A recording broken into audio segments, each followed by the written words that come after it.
Disgraced FBI official says that there are nauseating similarities between President Biden's classified docs and Hillary Clinton's emails. Ex-FBI official warns Biden's open border could lead to an October 7th Israel-style attack, greatest risk in our lifetime. And the FBI arrests January 6th rioter whose photo was featured in a Biden campaign ad. Makes you wonder, right? Now, did the FBI overstep its boundaries by asking banks to sift through customer data using political terms like Trump and MAGA after the January 6th Capitol riot? Well, Congressman Jim Jordan, he's calling it alarming and pervasive financial surveillance. Senator Tim Scott, he slams it as a flagrant violation of Americans' privacy.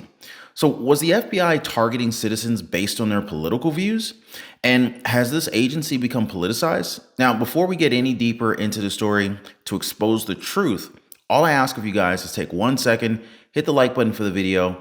And, I really appreciate you guys always sharing the videos. It definitely totally helps out the channel a ton. So I appreciate that. So here's the exclusive, guys. The FBI asking banks to search private customer data using terms like Trump and MAGA. Check this out. House Republicans are now seeking answers from a former Treasury official after the agency told banks to flag consumer transactions that included terms like Trump or MAGA. Documents show that banks were told to search for customer data for other key phrases, including popular sports stores like Cabela's, Bass Pro Shops, and Dick's Sporting Goods. Now, federal officials also asked those banks to comb through customer transactions for book purchases, including religious texts like the Bible and media subscriptions. Officials allegedly said those purchases could indicate extremism. Now, House Judiciary Committee Chairman Jim Jordan, who is leading this investigation, says search of those transactions violate Americans' constitutional rights. Listen.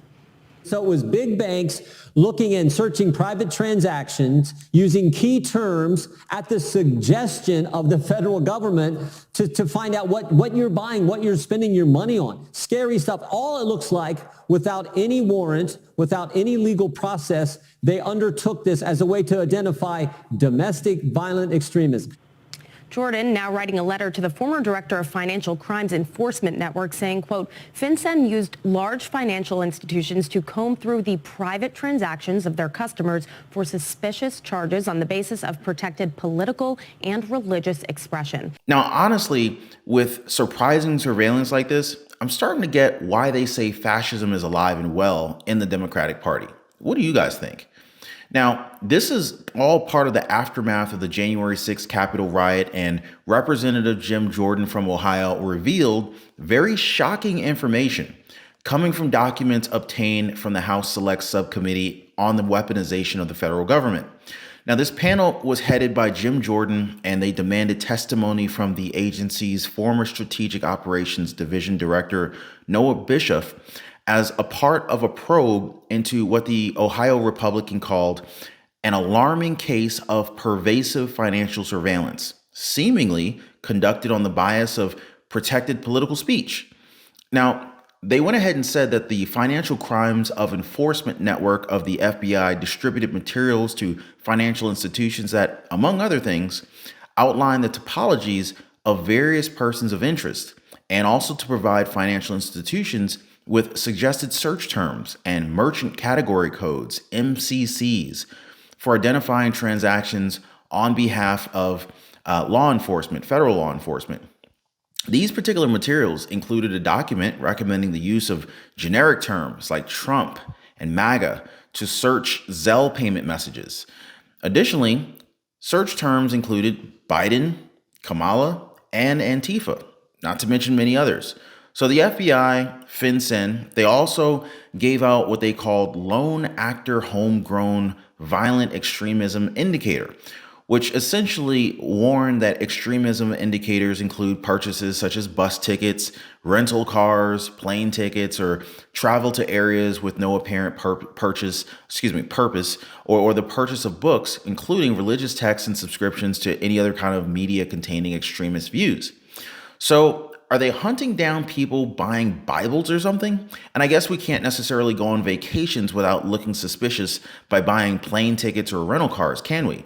So word on the street now is banks came up with search terms like MAGA and Trump to search customer transactions to be able to, find potential red flags. Now, we don't know which bank started it, but FinCEN then spread those terms to other banks, supposedly making it more easy for them to find or be able to file reports on suspicious activity. But beyond the terms identified by the House Judiciary Committee, the unnamed bank generated other terms, including White Power, Camp Auschwitz, Antifa, Proud B, Storm. The list goes on and on and on. So the FBI also distributed slides explaining how financial institutions can flag customers who fit the profile of a potential active shooter, maybe even terrorist, based on their transactions. And so the slides then tell banks to search for terms such as small arms, Cabela's, Dick's Sporting Goods, things like that. Basically, Americans exercising their Second Amendment rights are now all potential threat actors for the FBI. So it's really kind of hard to wrap my head around, the fact that the FBI is basically asking banks to comb through the private transactions of their customers for suspicious charges on the basis of protected political and religious expression. But this is exactly why the White House, or why the House panel, wants to question the FBI officials about the Bureau's mass accumulation and usage of Americans' private information without legal process. The FBI's protocols, if any, to safeguard Americans' privacy and constitutional rights in the receipt and the use of such information, and of course the FBI's general engagement with private sector on law enforcement matters. Now, Bank of America reportedly handed over information of 211 people to the FBI. Only one of the 211 people were actually brought in for questioning. So again, that was the FBI questioning the country's second largest bank to voluntarily and without any kind of legal process snoop through the information of pretty much anyone making certain purchases in and around Washington and after the riot. So this included providing Bank of America with specific search terms to look for, as it looked for customer data indicating firearm, hotel, Airbnb, airline ticket purchases leading up to January 6, 2021. Whoa, right? So kind of a big deal. And I think it raises a lot of questions about privacy, about freedom of expression, and the role of law enforcement. And it's not just the FBI. The top Republican of the Senate Banking Committee, Senator Tim Scott, he penned a letter demanding answers from Treasury Secretary Janet Yellen and FinCEN Director Andrea Gacki, asking them about the FBI urging private financial institutions to surveil customers' transaction level data without politically charged search terms in order to flag certain customer profiles on behalf of the federal law enforcement. They went ahead and said that these allegations, if true, represent a flagrant violation of Americans' privacy and the improper targeting of U.S. citizens for exercising their constitutional rights without due process. And so Scott went ahead and said that these could be part of past efforts to weaponize the financial system and ultimately, payment activity against politically disfavored and lawful activity. Then he recalled the Obama administration's Operation Choke Point initiative, where the Department of Justice, the DOJ, coordinated with federal financial regulators to intimidate financial institutions into denying services to legitimate businesses that the administration was ideologically opposed to, including gun retailers. So Scott is demanding that the Treasury Department and FinCEN turn over information on the role, if any, that FinCEN played on soliciting financial data from the private companies, in order to help law enforcement identify targets after January 6th. So he's also asking for answers on what the basis was for FinCEN to conclude that the purchasing or the possessing of religious texts may be indicative of extremism, and who at FinCEN decided to warn banks of that possibility. So what do you guys think? Now, I'm kind of starting to, get why some people are saying the whole world was safer and saner when President Trump was in the White House. Now, which reminds me, the feud between Trump and the FBI it's been brewing for years, guys. And it all kind of started back in 2016 with Hillary Clinton's email probe, where Trump accused the FBI of being biased and demanded that they lock her up. Then, as president, he expected unwavering loyalty from Director Comey, only to fire him for not being loyal enough. Fast forward to the Russia investigation, you got Mueller report, January 6th probe, even the Mar-a-Lago raid, each chapter adding fuel to the fire. And so now, Republicans in the House Judiciary Committee, they're fuming, releasing a 1,000-page report claiming that the FBI is so politicized that it's unrecognizable. They're even hinting at a big investigation into the FBI's alleged anti-Republican and anti-Trump bias once they take control over the House. Now imagine juggling 8 bosses, 4 from each team, and somehow staying in power for nearly half a century. It's pretty freaking impressive if you think about it. But that was J. Edgar Hoover's reality as FBI director. So the guy pretty much walked a tightrope between politics and nonpartisanship for 48 years, dodging demands from presidents and playing the Washington game all the while. We often paint Hoover as a villain, but his power allowed him to resist certain pressures, even from presidents. Think of it as a bureaucratic David versus political Goliath, right? Anyway, by the time Truman came into office around 1945, Hoover was a national celebrity. And while Truman had been vice president for like 3 months, he was still largely unknown and untested. Hoover basically wanted him to expand the FBI into a global spy agency. Truman went another route, though. He created the CIA.